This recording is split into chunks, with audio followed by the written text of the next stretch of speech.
Sherlock Holmes.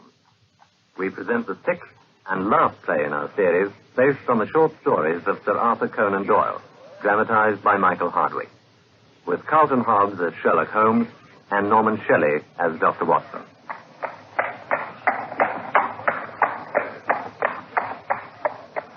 And now, here is Dr. Watson to introduce his last bow. It was 9 o'clock on the 2nd of August, 1914. The most terrible August in the history of the world. One might have thought already that God's curse hung heavy over a degenerate world, but there was an awesome hush and a feeling of vague expectancy in the sultry and stagnant air. The sun had long set, but one blood-red gash like an open wound lay low in the distant west. The stars were shining brightly. The lights of the shipping glimmered in Harwich Harbor, and two Germans stood beside the stone parapet of the garden walk with the heavily gabled house behind them. And they looked down on the broad sweep of beach at the foot of the great chalk cliff. From below, the two glowing ends of their cigars might have been the smoldering eyes of some malignant fiend looking down in the darkness.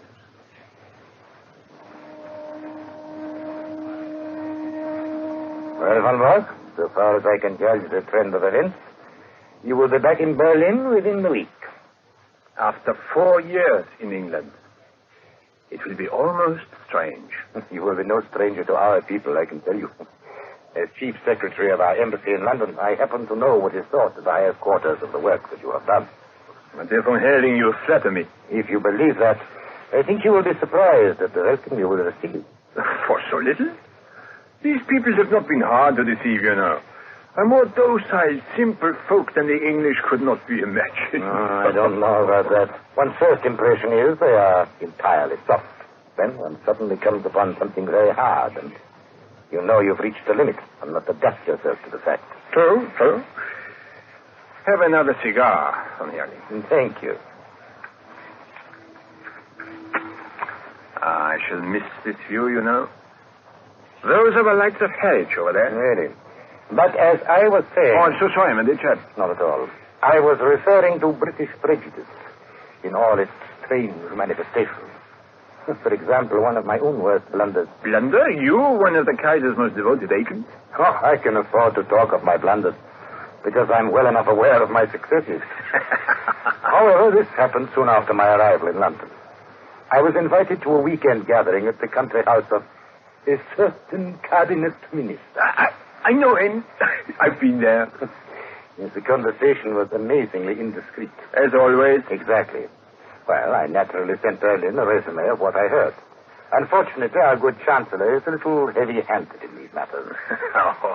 And he made a remark somewhere which gave away the fact that he knew what our cabinet minister friend had said. Typical. This, of course, took the trail straight up to me. No idea what harm it did me, Van Bork. There was nothing soft about our British hosts on that occasion. I was 2 years living it down. Now you, with this sporting pose of yours. Well, don't call it a pose. A pose is artificial. This is quite natural. I'm a born sportsman, so I enjoy it. Well, of course, that makes it more effective. You yacht against them, you hunt with them, you play polo. And my four-in-hand took the prize at Olympia this year, did you see? Indeed. They even tell me, and is it true, Van Bork, that you go to the lengths of boxing with young officers? Quite true, my dear von Herding. And what is the result? My quite magnificent figure. The result, the true result, is that nobody takes you seriously. You are a good sport, quite a decent fellow for a German. You're a hard-drinking, nightclub, knockabout town, devil-may-care young fellow. And all the time, this country house of yours is the center of heart and mischief in England. And the sporting squire, the most astute secret service man in Europe. Genius, my dear Van Bork. Genius. You flatter me too much, Baron. Still, I may admit that my 4 years in this country have not been unproductive. Unproductive? I've never shown you my little store of secrets, have I? No. Well, there will never be another chance. Shall we go inside? Please lead the way. Some of my papers have gone already with my wife and the household when they left yesterday. Very shrewd. You have the embassy's protection for the rest, and yourself, of course. Your name has been filed as one of the personal suite. Excellent. If you will come this way. I will just draw these curtains behind it. Of course, it is just possible that we may not have to go at all. England may leave France to her fate. Do you think so? We're sure there is no binding treaty between them. And Belgium? Belgium, too. I don't see how that could be. There is a definite treaty with Belgium. England could never recover from the humiliation if she let Belgium down. For a little longer at peace, it would mean trading her honor. My dear fellow, honor is a medieval conception. We live in a utilitarian age. Besides, England simply isn't ready. It's an inconceivable thing to us. But even our special war tax of 50 million hasn't aroused these people from their slumber. And you'd think that made our purpose as clear as if we'd taken the front page of the Times to advertise it. Oh, look, depend on it. What with our lack of preparations for meeting submarine attacks, making explosives and so forth, not to mention the devil's brew we have stirred up to keep her busy in Ireland, England cannot come in. Yet, you know, she will. Yeah, I agree. It is a question of when. I should think they would be wiser to fight with allies than without them. This is John Bull's week of destiny. And you, my dear Van Bach, will be found to have influenced that destiny more than any other. Thank you, there. Now, these papers. Of course. Here is quite a simple safe, you see. You've only hide it behind a curtain. Who should suspect such a good sport? There. Quite an ordinary combination, and what these do? Got it. So many pigeonholes. Harbor defenses, aircraft, Portsmouth forts, Rosyth, Scapa Flow. It's colossal. Not such a bad 4 years' work by the hard-drinking, hard-riding country squire, eh, Baron? But the gem of the collection is coming tonight. And there's the setting for it. Naval signals. But there's a dossier there already. Waste paper. Huh? Somehow, the Admiralty got the alarm and every code has been changed. It was a blow, Baron. The worst setback in my whole campaign. But thanks to my checkbook and the good Altamont... Altamont? Look at this telegram. Will come without fail tonight and bring new sparking plugs. Altamont. Sparking plugs. He poses as a motor expert, and I have many motor cars. In our code, everything likely to come up is named after some spare part. If he talks of a radiator, he means a battleship. An oil pump is a cruiser. And sparking plugs? Naval signals. The new Admiralty code book. Worth how much? £500. Of course, I give him a salary as well. Greedy devil. They're useful, these traitors, but I grudge them their blood money. I grudge Altamont nothing. He's a wonderful worker, and he delivers value for money. Besides, he's not a traitor. I assure you, our most pan-Germanic Junker is a sucking dove in his feelings towards England compared with a real bitter Irish-American. An Irish-American, eh? You should hear him speak. I can hardly understand him at times.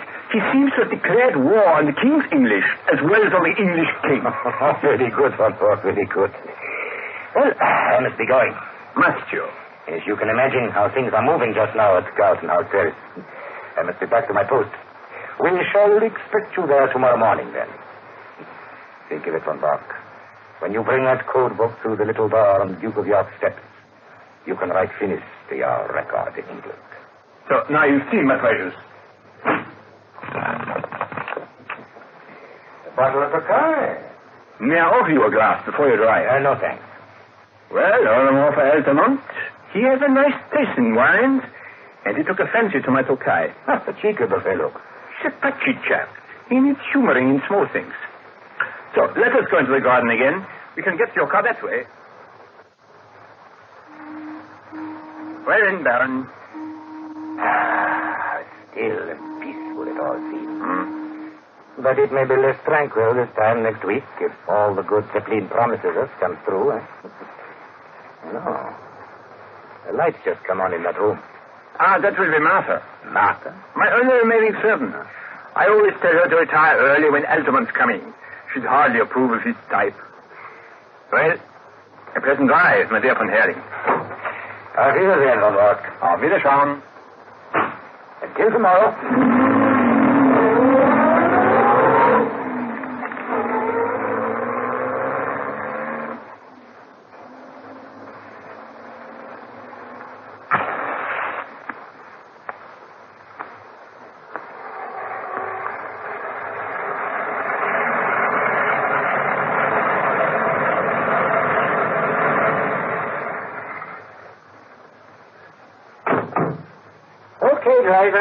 here.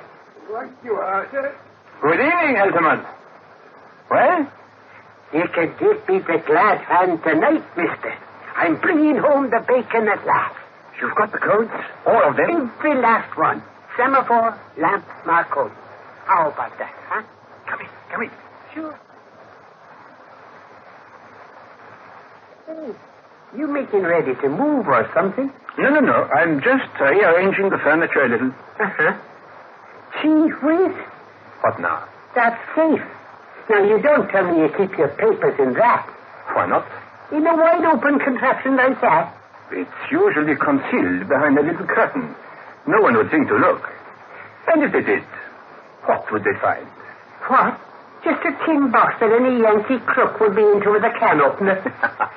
And they reckon you to be some spy. Ha! Why, if I'd known that anything in my handwriting was going to lie loose in a thing like that, I'd have been a mug to hand it over at all. My dear Altamont, no crook in the world is going to force that safe. That's tin, as you call it. It is a metal that cannot be cut with any tool. Is that so? And the lock is a double combination. A double... How's that? You don't know what is a combination lock? I haven't a notion.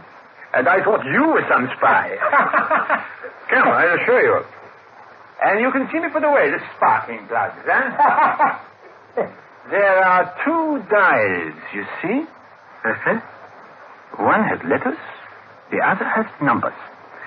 You adjust the lock so it can only be opened by a certain combination of those letters and numbers. A word and some figures to follow. You select them on this dial and type them. Is that so? Would you care to try to open it now? Sure.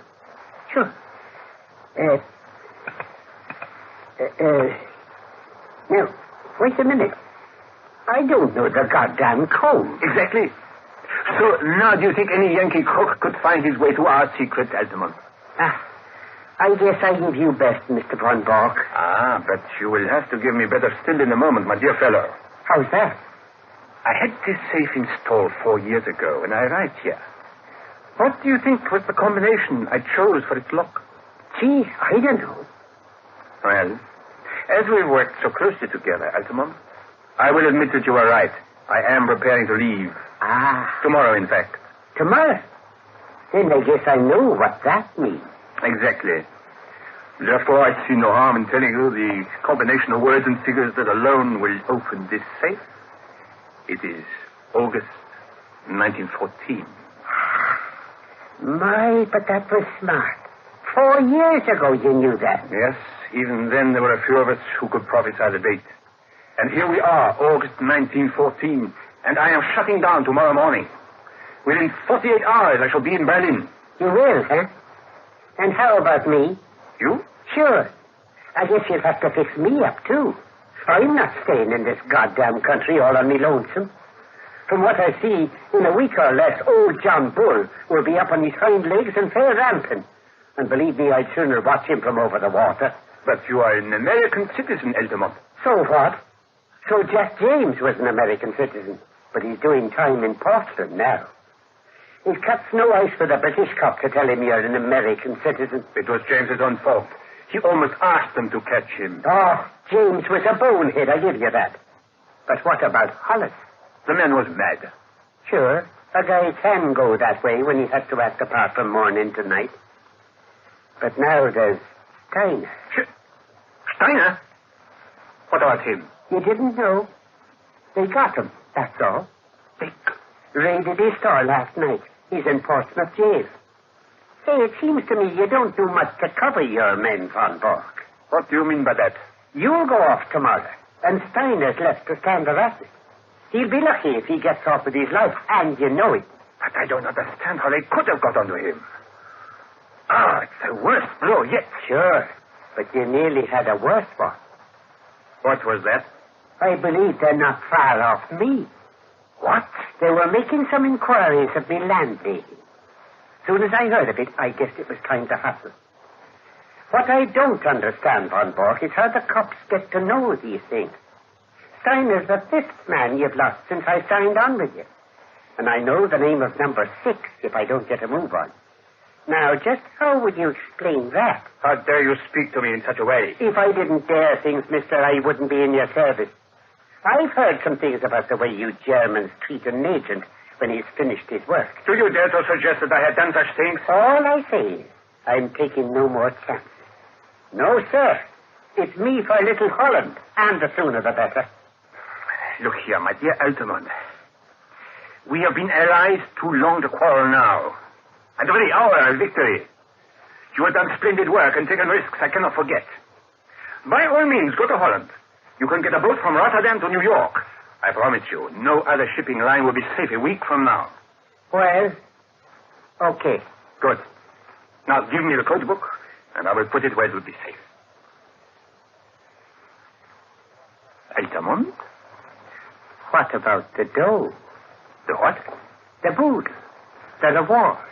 The 500 pounds. You don't seem to have a very high opinion of my honor.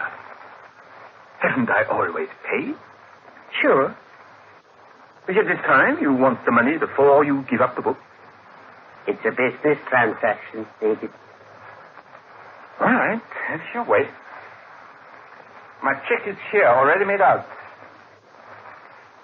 Yet, since we are to be on such terms, I don't see why I should trust you any more than you trust me. So, there's my check on the table. I claim the right to examine that parcel before you pick the money up. Okay, then. Here you are. Nicely bound, don't you think? What is this?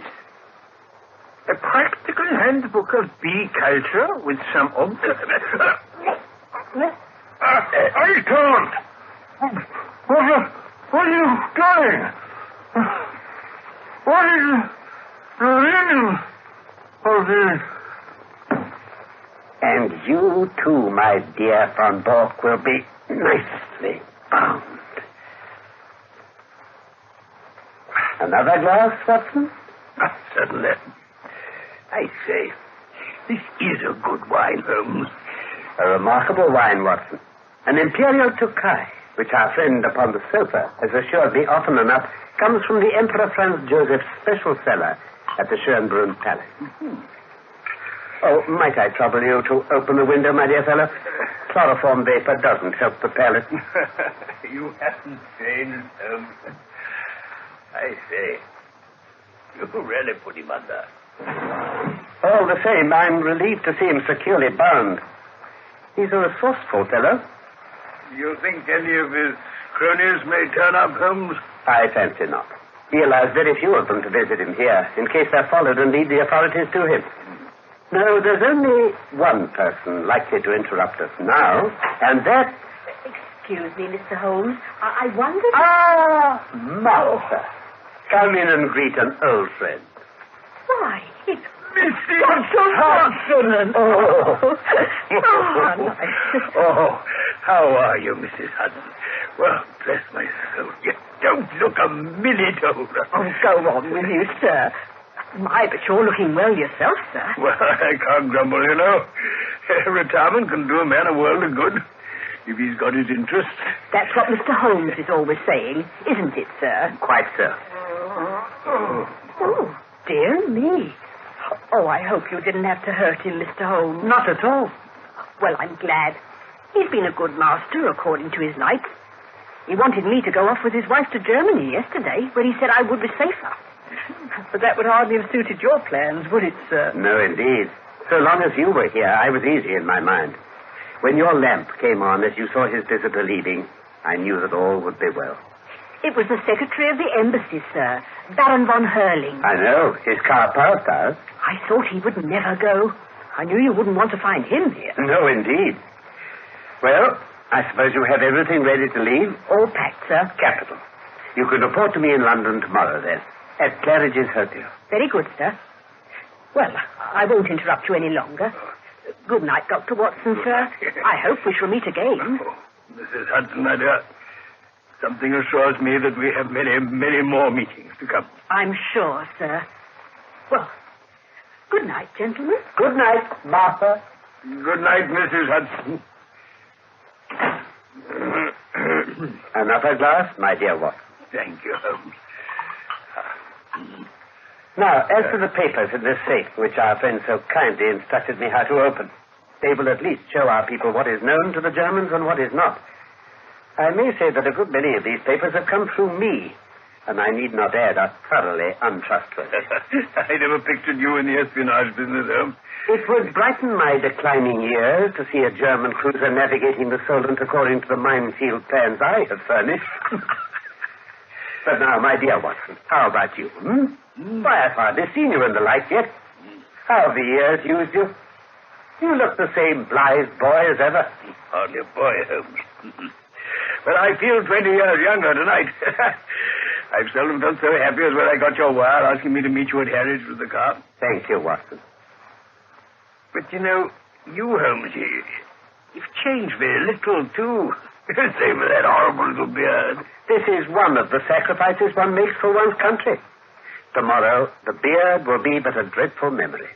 With my hair cut and a few other superficial changes, I shall no doubt reappear at Sarridge's as I was before this American stunt.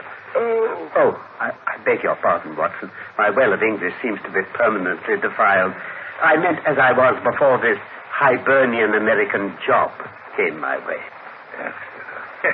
But you had retired, Holmes, living the life of a hermit among your bees and books on that small farm on the South Downs.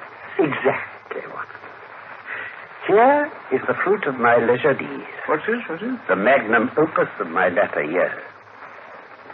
Practical handbook of bee culture with some observations upon the segregation of the queen. Great heavens, Holmes. Alone I did it. Behold the fruit of pensive nights and laborious days when I watched the little working gangs as once I watched the criminal world of London. But how on earth did you get back to work again? I've often marveled at it myself.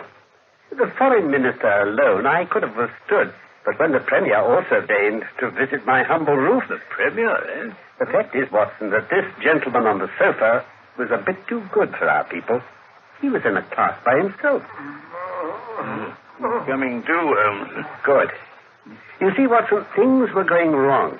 Agents were suspected or even caught, but there was evidence of some strong and secret central force. It was absolutely necessary to expose it. So they came to you? Strong pressure was brought on me to look into the matter. True, I have missed 2 years of contented retirement, but they have not been devoid of excitement. Waiter, they haven't. You'll be round in a moment. You'll realize how complex the matter was when I say that I started my pilgrimage at Chicago, graduated in an Irish secret society at Buffalo, gave serious trouble to the constabulary at Skibbereen, and so eventually caught the eye of a subordinate agent of Von Bork, who recommended me as a likely man. A likely man. Since then, I've been honored by his confidence, which has not prevented most of his plans going subtly wrong, and 5 of his best agents being in prison. I watched them, Watson, and I picked them as they ripened. Well, sir, I hope you're none the worse. Fine, Holmes. Though unmusical, German is the most expressive of all languages, Watson. Mr. von Bork, you have a lot to answer for. I shall get level with you, Altamont. If it takes me all my life, I shall get level with you. The old sweet song. How often have I heard it in days gone by? It was a favorite ditty of the late lamented Professor Moriarty. Colonel Sebastian Moran has also been known to warble it. And yet, I live and keep bees on the South Downs. As my speech shows you, Mr. Altamont had no existence, in fact. I used him, and he is gone. I remain. But then who are you? It is really immaterial who I am, but since the matter seems to interest you, I may say that this is not my first acquaintance with your family. It was I who brought about the separation between Irene Adler and the late King of Bohemia when your cousin Heinrich was the imperial envoy.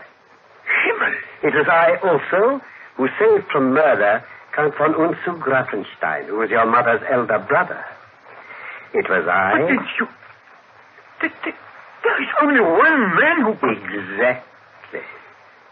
Oh, Mr. of that information came through you. Oh, it's my ruin forever. You have done your best for your country, and I have done my best for mine. What could be more natural? Besides, it is surely better to fall to me than to some more ignoble foe. I trust you're as comfortable as your bonds will allow. Oh, should I be guilty of a liberty if I lit a cigar and placed it between your lips? You may go to the devil, Sherlock Holmes. I suppose you realize that you are a private individual and that this whole proceeding is illegal and outrageous. Absolutely. Kidnapping a German subject. And stealing his private papers. Watson, I think we had best make ready to start for London at once. I have a check for £500 here, which should be cashed early, for something tells me the drawer is quite capable of stopping it if he can. Right, Holmes. Get all the papers out of that safe, Watson. The combination is August 1914. You too, sir. You are equally guilty as his accomplice. If I were to shout for help as we pass through the village... My dear sir, if you did anything so foolish, you would probably enlarge the two limited titles of our village inn by giving us the Dangling Prussian as a signboard. The Englishman, Von Bork, is a patient creature, but at present his temper is a little inflamed, and it would be as well not to try him too far. No, Mr. Von Bork, you will go with us to Scotland Yard, from where you can send for your friend Baron von Herling and see if even now you may not fill that place which he has reserved for you in the ambassadorial suite. All ready then, Holmes? Watson, step out onto the terrace with me for a moment, will you? Well.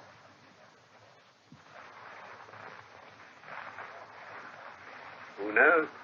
This may be the last quiet talk we shall ever have. Oh, don't say such a thing.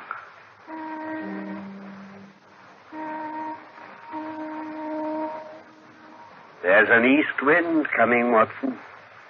Oh, I think not, Holmes. It's very warm. Good old Watson. You are the one fixed point in a changing age. There's an east wind coming, all the same. Such a wind has never blew on England yet. It'll be cold and bitter, Watson, and a good many of us may wither before its blast. But it's God's own wind, nonetheless. And a cleaner, better, stronger land will lie in the sunshine when the storm has cleared.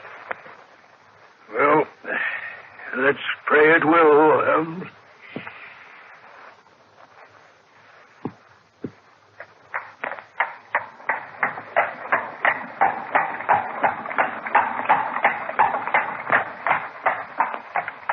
His Last Bow by Sir Arthur Conan Doyle was adapted for radio by Michael Hardwick and was the last program in the series.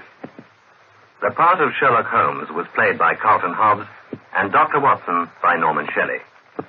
Von Herling, Francis de Wolf, Von Bork, Dennis Gocher, Mrs. Hudson, Janet Morrison. The production was by Graham Gall.